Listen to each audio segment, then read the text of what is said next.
সকালের টিফিনটা সারলাম পাস্তা দিয়ে। বাইরে হচ্ছিল বৃষ্টি, ব্যালকনিতে বসেছিলাম, বৃষ্টির ছাঁটটা গায়ে এসে পড়ছিল, খুব ভালো লাগছিল। কদিন ধরে যা গরম পড়েছে, নাজেহাল অবস্থা। আর পুচুকে দেখো, গায়ে গায়ে পাউডার মেখে বাবু মোবাইল চালাতে ব্যস্ত। এইদিকে ভেবেছিলাম রেমাল ঝড় তো হয়তো আসবে না, কিন্তু ছোটোখাটো রেমাল এসছে, বড় রেমালটা আর এসে পারল না। বাঁচিয়ে দিল, ছোটোখাটো রেমাল দিয়ে আমাদেরকে পার করে দিল। এদিকে ছাদে গিয়ে দেখি ফুলের টবগুলো, প্লাস্টিকের টবগুলো পড়ে গেছে। সন্ধ্যাবেলায় সন্ধ্যা দিয়ে রান্নাঘরে গেলাম, দেখলি বৃষ্টিটা একটু থামলো, কিন্তু হাওয়াটা আর বন্ধ হলো না। তো ভাবলাম এই ওয়েদারে একটু চা না খেলে হয়, চা খেলাম।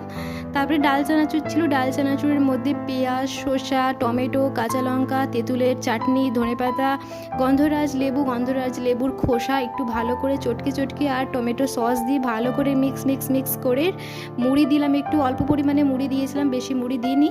ভীষণ দারুণ হয়েছিল খেতে। রাতে ডিনারটা সারলাম রুটি আর ডিমের ভুজিয়া দিয়ে। আজকের মিনি ব্লগটা এখানেই শেষ করলাম, পরে দেখা হবে। আর টাটা।